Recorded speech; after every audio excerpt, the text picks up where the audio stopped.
साथियों नमस्कार, बहुत बहुत स्वागत है आप सभी का हमारे एटीएस हिंदी न्यूज चैनल पर। साथियों, समाजवादी लोहिया वाहिनी के द्वारा जारी एक तस्वीर पर विवाद गर्मा गया है। भारतीय जनता पार्टी ने इस तस्वीर को बाबा साहब का अपमान बताया है। दरअसल तस्वीर के साथ एक छेड़छाड़ का मामला भाजपा बता रही है। आइए भाजपा अनुसूचित मोर्चा के जिलाध्यक्ष से बातचीत करते हैं। के द्वारा अम्बेडकर जी के समकक्ष अखिलेश यादव की फोटो लगाई गई है, आपकी इस पे आपत्ति हमने देखी है, क्या कहेंगे आप इस पे? ये समाजवादी वाले क्या है कि मतलब क्या है कि ये एक तरफ से पागल हो गए हैं। हाँ। ये क्या है कि दिखावा कर रहे हैं कि हम बाबा साहब के असली रहनुमा हैं जी।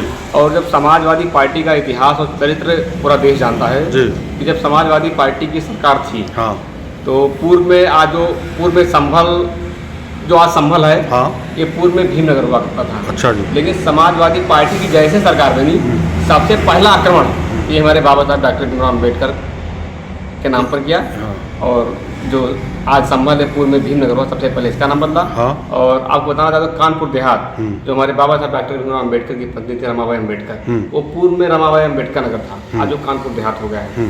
समाजवादी पार्टी का चरित्र हमेशा दलितों के विरुद्ध रहा है। और आपको बताना चाहता हूँ, ये समाजवादी पार्टी बाबा साहब के नाम पर आज पूरे प्रदेश के दलितों को मतलब उनके मार्ग से भटकाना चाहती है। आप कह रहे हैं कि समाजवादी पार्टी का जो चेहरा है वो दलित विरोधी है, 100% दलित विरोधी, और इन्होंने सत्ता में रहते हुए दलित महापुरुषों के नाम पर जो जिले बनाए गए उनका नाम बदल करके वापस किया। अब आज ये लोग कथित रूप से अम्बेडकरवादी बन रहे हैं और अम्बेडकर जी के साथ अखिलेश यादव की फोटो लगी है, इस पर आपकी आपत्ति है, क्या कहेंगे इस पे आप? ये क्या है कि अब अखिलेश यादव अपने आप को अम्बेडकर मानते हैं कि मैं अम्बेडकर हूँ। अच्छा जी। आपको बताना चाहता हूँ कि धरती पर ना कोई अम्बेडकर है, अम्बेडकर दूसरा ना हुआ है ना होगा। और समाजवादी पार्टी हमेशा मतलब क्या है कि दलितों को गुमराह करने का काम किया है। जिस तरीके से 2024 के लोकसभा चुनाव में संविधान के नाम पर, बाबा साहब के नाम पर दलितों को भटकाने का काम किया। अब क्या है कि जनता धीरे धीरे इनके कार्यों का, इनके चरित्र का धीरे धीरे पर्दाफाश हो रहा है। हमेशा दलितों को समाजवादी पार्टी ने ही लूटा है। जी। अध्यक्ष जी, आप भारतीय जनता पार्टी में अनुसूचित मोर्चा के जिलाध्यक्ष हैं। जी जी। और जहां तक मैं आपको जानता हूं कि शुचिता की राजनीति करते हैं, पवित्रता की राजनीति करते हैं। भारतीय जनता पार्टी दलितों की कितनी हितैषी है, आप इस पर क्या कहेंगे, या आपने क्या महसूस किया? हमने तो महसूस किया है कि भारतीय जनता पार्टी ही दलितों की सबसे बड़ी हितैषी है।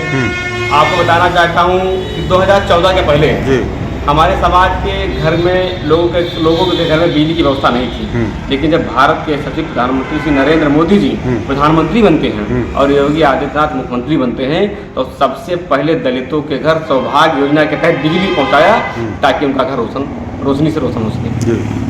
और क्या है कि पूर्व में हमारे समाज की स्थिति इतनी हालात, मतलब समाज की स्थिति इतनी खराब थी कि उनके क्या है कि पक्का मकान उनको नसीब नहीं था।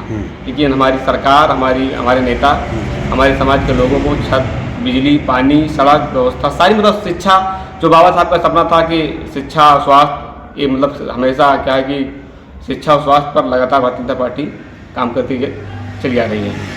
बिल्कुल सही बात कह रहे हैं कि शिक्षा और स्वास्थ्य दो ऐसे महत्वपूर्ण मुद्दे हैं जिनके बगैर दलित समाज का, क्या किसी समाज का उत्थान नहीं हो सकता है। और ये भी मानना पड़ेगा कि दलितों में जो शिक्षा का दर है, या कह लीजिए साक्षरता दर है, वो बहुत कम रही है, अपेक्षाकृत कम रही है, इसलिए समाज पिछड़ा हुआ है। तो इसके लिए आप इस सरकार को धन्यवाद दे रहे हैं कि हाँ, सरकार को धन्यवाद दे रहा हूँ। शिक्षा के लिए हमारी सरकार, अभी आपको बता रहा हूँ, समाज कल्याण विभाग एक अभ्युदय, अब ये मुख्यमंत्री अभ्युदय योजना चल रही है। हाँ, मुख्यमंत्री अभ्युदय गिरौला में पड़ता है किशुनपुर चंदन भारी।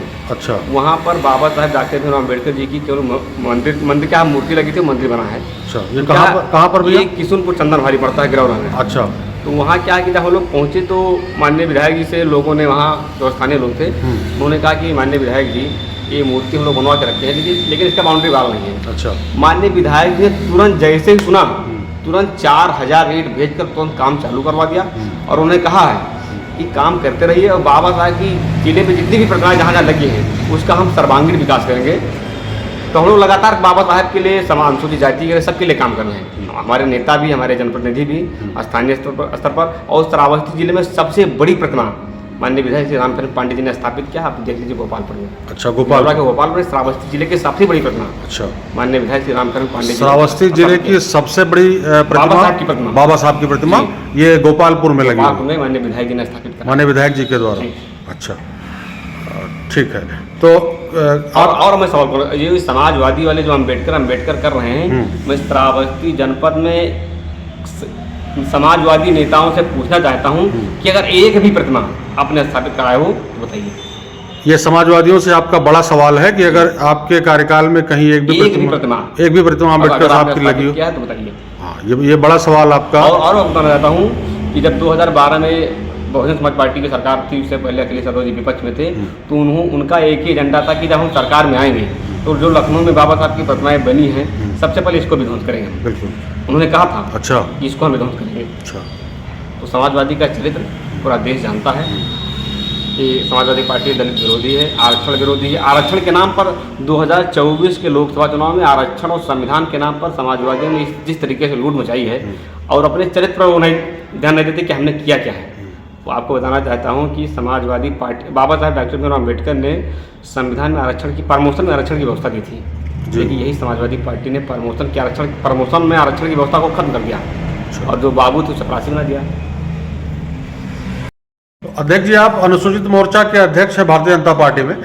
जाहिर सी बात है कि दलितों को बीजेपी से जोड़ने का जिम्मा आपको मिला हुआ है, आपने उठा रखा है। इस मार्ग में, इस रास्ते में क्या कठिनाई आप महसूस करते हैं? सबसे बड़ी रास्ते में कठिनाई है कि क्या है कि हमारा जो समाज है थोड़ा कम पढ़ा लिखा है। अच्छा, तो कम पढ़ा लिखा होने के नाते इसको बारी बारी से लोग गुमराह करते हैं।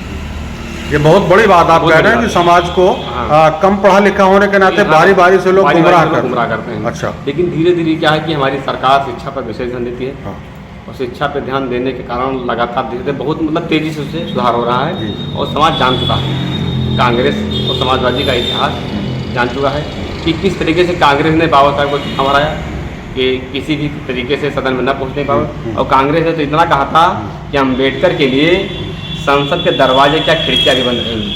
अच्छा, ये किस नेता ने कहा था?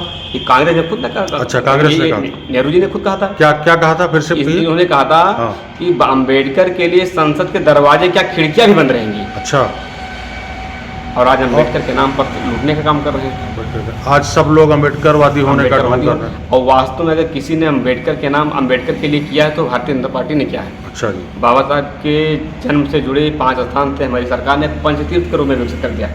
ये जन्म से जुड़े स्थान थे उसको पंचतीर्थ के रूप में विकसित कर दिया। ये बड़ी बात आप कह रहे हैं कि पंचतीर्थ के रूप में घोषित किया गया। आज तक मैं सवाल करना चाहता हूँ कि समाजवादी वालों से, कांग्रेस वालों से कि जो हमारी सरकार ने पंचतीर्थ बना के खड़ा कर दिया है, ये एक भी पुष्प आज तक चढ़ाने वाले नहीं गए। ये बहुत बड़ा आरोप आप लगा रहे हैं कि जो पंचतीर्थ हैं उस पर विपक्ष के नेताओं ने कभी एक पुष्प आज तक देखा ही नहीं। और आज अखिलेश यादव बाबा साहब डॉक्टर भीमराव अम्बेडकर के बराबर अपनी समकक्ष फोटो लगा रहे हैं, उनके साथ लगा रहे हैं। तो पूरे देश का दलित पिछड़ा सब लोग, अम्बेडकर किसी एक जाति के लिए काम नहीं किया है, संपूर्ण मानव जाति के लिए बाबा साहब ने सर्व समाज के। बिल्कुल सही कहा, हम सहमत हैं आपके इस बात से। और अम्बेडकर जी को जहाँ तक हमने पढ़ा है बाबा साहब को, तो उसमें ये है कि सब समाज के लिए उन्होंने काम किया है, चाहे किसान हो, मजदूर हो, दलित हो, महिलाएं हो, कामगारों के लिए जो 8 घंटे का वर्किंग आवर है, ये बाबा साहब की देन है। के लिए तो क्या ही मातृत्व अवकाश, पहले क्या होता था कि जो महिलाएं सरकारी सर्विस में होती थी उनको मातृत्व अवकाश नहीं होता था। अगर क्या होता था कि महिलाएं गर्भवती थी तो गर्भवती के बच्चा होने के समय उनको कोई अवकाश नहीं दिया जाता, जबरन उनको नौकरी से निकाल दिया जाता था। लेकिन बाबा साहब अम्बेडकर ने मातृत्व अवकाश की व्यवस्था की कि किसी भी महिला को निकाला नहीं जाएगा। रविवार का अवकाश भी बाबा साहब की देन है, भारत अम्बेडकर की देन है। जी बिल्कुल। बहुत बहुत धन्यवाद भैया हमसे बात करने के लिए। आप हमारे क्षेत्र के, हमारे समाज के, हमारे जिले के राजनीतिक युवा भविष्य हैं। आपकी सोच बड़ी अच्छी है और दूरदर्शी व्यक्ति हैं। आप राजनीति में सफल हों, हमारे जिले श्रावस्ती का नाम रोशन करें। बहुत बहुत धन्यवाद भैया।